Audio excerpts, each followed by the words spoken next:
پہ لوگوں کو اکٹھا کر لیں, تھوڑی لوگوں کو بلائیں اور دنیا کو پیغام دیں.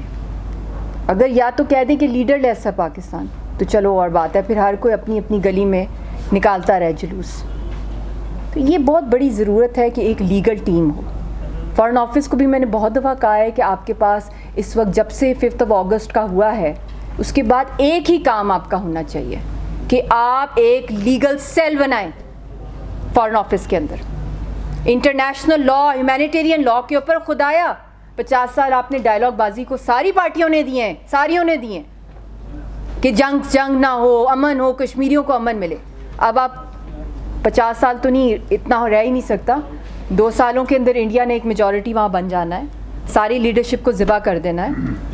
کم از کم 1-2 سال آپ پوری دنیا کے اندر ہنگامی صورتحال میں ڈیلیگیشنز بھیجیں اور یونائٹڈ نیشنز میں لابی کریں کہ حق خود ارادیت دیا جائے.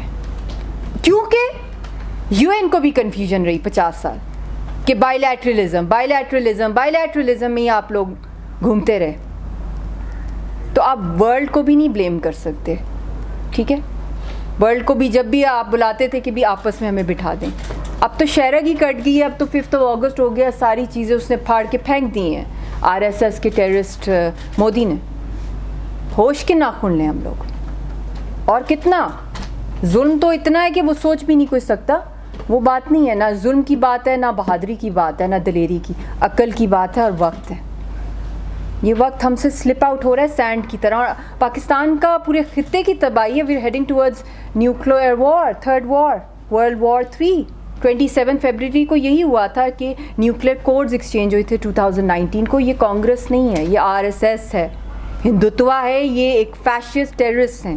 اور اب یہ پہلی دفعہ ہسٹری میں انڈیا امبیرس ہو رہا ہے جب وہ ایک انڈین فلیگ کے ساتھ پورا انڈیا جو ہے باہر کے ملکوں میں یونائٹڈ ہوتا ہے. فرسٹ ٹائم RSS کا ایکسٹریمسٹ سسٹر آرگنائزیشن HSS آ گئی ہے UK کے اندر, یورپ کے اندر, باہر کے ملکوں میں. ورنہ انڈین فلیگ ہی نکلتا ہے چاہے کوئی بھی ان کا ایجنڈا, وہ پبلک ایک ہوتی ہے. تو اس ٹائم پہ RSS کو دنیا کے اندر ایکسپوز کرانا, گجرات کلنگز کا واقعہ ڈسانفو لیبس کا ہے, لیگل ڈوسیئرز ہیں, ہیومن رائٹس کی جو کمیشن ہے اس کی 2 رپورٹس ہیں. ہم نے انٹرنیشنل یونیورسل جورسڈکشن کے دروازے کھٹکھٹانے ہیں, اور دنیا کو یہ ایک دفعہ پاکستان کا پارلیمنٹ ڈکلیئر کر دے کہ انہوں نے نلیفائی کر دیا ہے.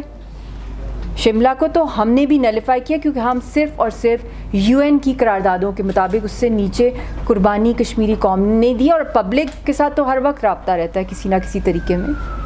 اب یہ بس بہت ڈرامے ہو گئے. ٹریڈ کی cultural diplomacy, trade diplomacy, student exchange programs ہو گئے, بزنس اپرچونٹی سمٹس ہو گئے, بہت کچھ دیکھ لیا ہے. کرکٹ ڈپلومیسیز بھی دیکھ لی ہیں, کچھ نہیں ملا. کیونکہ اصل جو مسئلہ تھا وہ مسئلہ ہے ہی آزادی کا, وہ انڈیا نے کبھی نہیں دینی آپ کو, نہ ہمیں دینی ہے. تو اس لیے ہم نے ادھر ہی جانا ہے اب. تو اس کے اوپر ہم تیاری کریں, اس پہ ہم ریسرچ کریں, اس کے اوپر خدایا کو ہم ٹیمز لائیں. اور ہمارے سیاستدان بھی جو ہے نا, ان کو بھی تھوڑا سا اپنی پارٹیوں کو, نیریٹیوز کو, سلوگنز کو بس کر دیں مارکیٹنگ کرنا. پتہ ہے سب کے لیڈرز نیلسن منڈیلا سے بھی آگے ہوں گے, کوئی میں نہیں کہتی, سب کو اللہ عزت دے, مگر جہاں یہ ہے یہ عبادت ہے. کیونکہ سیاسی بندے کا کام ہی میرے خیال میں یہی ہونا چاہیے کہ وہ عوام میں آئے, اگر وہ سچا ہے یا سچی ہے, کہ وہ عوام کا جو اصل مسئلہ ہے وہ دیکھ رہے ہیں کیا ہے.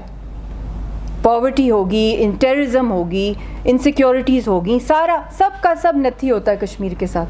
ٹیررزم ہو گیا, را ہو گیا, انسیکیور, انسٹیبل. CPEC تک تو آپ کا سلک روٹ کشمیر سے گزرتا ہے. کہاں کہاں آپ کشمیر کو روکیں گے economically, politically, socially, security wise. تو یہ بہت ضروری ہے کہ ہم لوگ نا اب خود بھی جاگ جائیں. بہت شکریہ.